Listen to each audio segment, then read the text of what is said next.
Halo semuanya, selamat datang. Perkenalkan, nama saya Lili. Semoga kalian saat ini sedang ada dalam keadaan sehat walafiat dan selalu dalam vibe positif.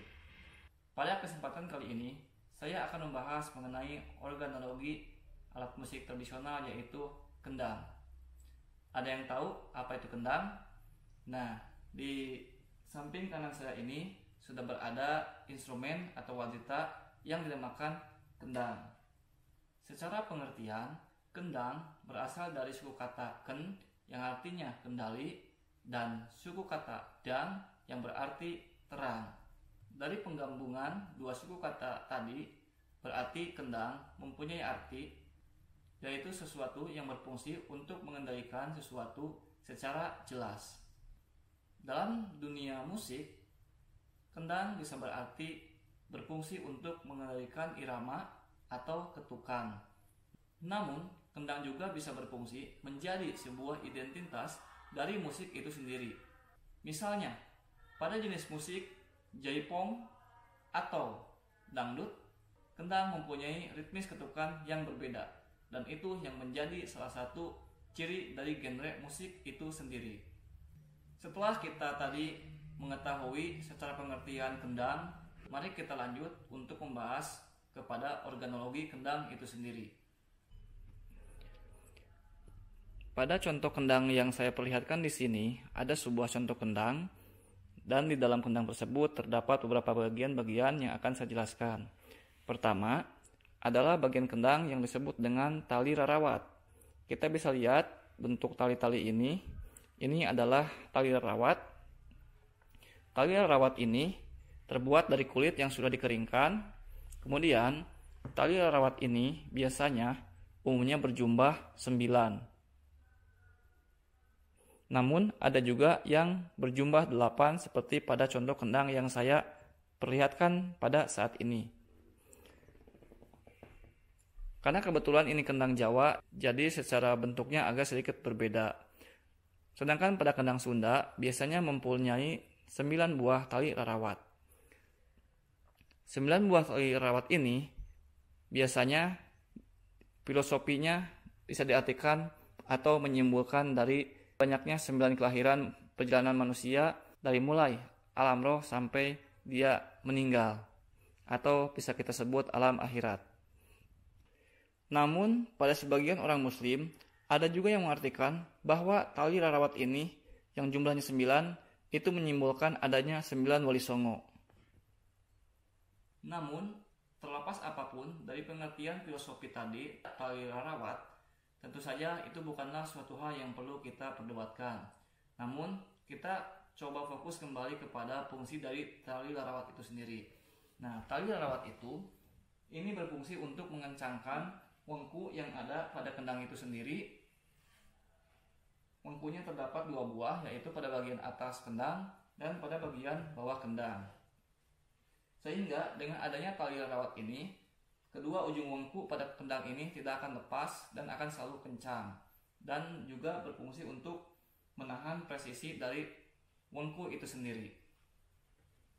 Bagian berikutnya yang akan saya jelaskan adalah bagian yang bernama tali ali-ali.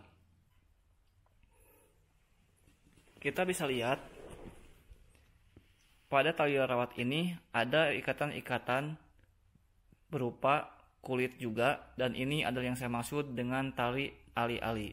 Sebetulnya tali ali-ali ini hanya fungsinya sebagai aksesoris saja dan tidak mempengaruhi terhadap dari bunyi yang dihasilkan oleh kendang itu sendiri. Kita lihat jumlah tali ali-ali ini biasanya berjumlah sebanyak jumlah tali rarawat yang digunakan pada sebuah kendang. Bagian organologi selanjutnya adalah wengku. Ini adalah wengku. Wengku ini terbuat dari bambu yang dikeringkan dan dililitkan melingkar di kedua ujung kendang ini. Wengku terdapat 2 buah juga pada tiap ujung kendang itu sendiri.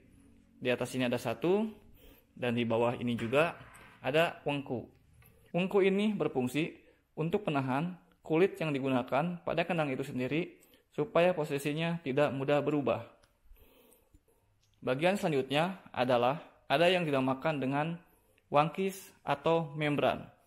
Wangkis atau membran ini biasanya terbuat dari kulit binatang yang sudah dikeringkan, dan biasanya kulit yang digunakan adalah kulit dari kambing, karena kulit kambing biasanya lebih tebal. Membran atau wangkis itu sendiri adalah bagian dalam sebuah instrumen kendang yang berperan sebagai fungsi utama dalam menghasilkan suara. Bagian berikutnya adalah ada yang dinamakan dengan istilah bujal. Bujal atau istilahnya lubang resonator biasanya terdapat pada kendang yang berfungsi sebagai keluar masuknya udara pada saat kendang dimainkan. Namun pada jenis kendang yang saya perlihatkan saat ini kebetulan tidak mempunyai lubang resonator tersebut atau tidak mempunyai bujal. Kemudian bagian berikutnya adalah kuluwung. Kuluwung adalah bagian utama dari badan kendang itu sendiri. Yang ini kita bisa lihat bersama. Ini adalah keseluruhan kendang ini adalah kuluwung yang kayu ini. Kuluwung ini biasanya yang bagus terbuat dari kayu nangka salah satunya. Kenapa? Karena kayu nangka ini tahan terhadap rayap dan tahan lama.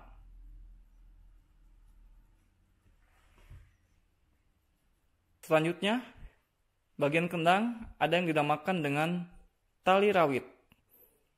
Tali rawit biasanya terdapat di bagian dalam wengku di sini pada kedua sisi membran.